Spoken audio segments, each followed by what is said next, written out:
Hello' everyone মোৰ anti ভিডিঅ'লৈ আপোনালোক সকলোকে স্বাগতম জনাইছোঁ আৰু আজি এটা ৰেচিপি লৈ আপোনালোকৰ মাজলৈ আহিলোঁ। আজি মই বনাবলৈ লৈছোঁ বামলা মাছ আৰু বিলাহী আৰু সকলোৱে বামলা মাছ আৰু বিলাহী বনায়, সকলোৱে বনায় ষ্টাইল বেলেগ বেলেগ নহয় জানো।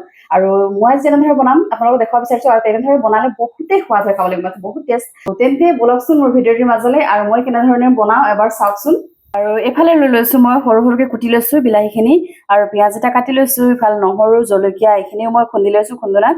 আৰু ইফালে মই বামলা মাছখিনি প্ৰায় 10 মিনিটমান গৰম পানীত তিয়াই থৈছিলোঁ আৰু দুবাৰমান ভালকৈ চফা পানীত ধুই লৈছোঁ, পূৰা ৰেডি কৰি থোৱা। প্ৰথমতে এয়া মই তেলখিনি দি দিছোঁ, তেলখিনি গৰম হৈ গ'ল, ইয়াতে অকণমান মই নিমখ দি লৈছোঁ।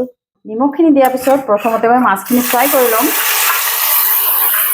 আৰু ইফালে চাওকচোন ইমান ধুনীয়াকৈ মোৰ মাছখিনি ফ্ৰাই কৰা হৈ গ'ল। এতিয়া এইখিনি মই তেলৰ পৰা তুলি ল'ম আৰু সেই একেখিনি তেলতে মই এতিয়া পিঁয়াজখিনি ভাজি ল'ম।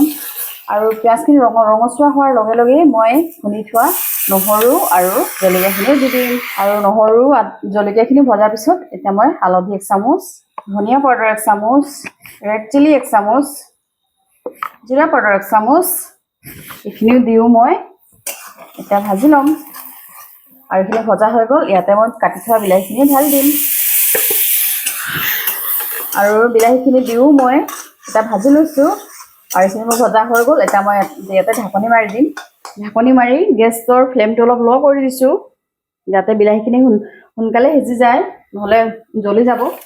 আৰু 5 মিনিটৰ পিছত চাওকচোন ইমান ধুনীয়াকৈ সিজি গ'ল বিলাহীখিনি। আৰু ইয়াতে মই ফ্ৰাই কৰি থোৱা বামলা মাছখিনি ইয়াতে ঢালি দিম আৰু ঢালি দি লৰাই মেলি আৰু 5 মিনিটৰ কাৰণে ঢাকনি লগাই থৈ দিম।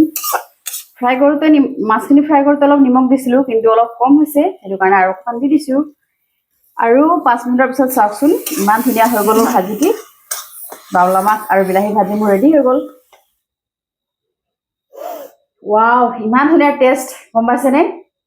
ইমান ধুনীয়া গোন্ধাইছে, কি কওঁ আপোনালোকে এবাৰ ট্ৰাই কৰিব, খাই বহুত ভাল লাগে। তেন্তে আজিলৈ বাই বাই।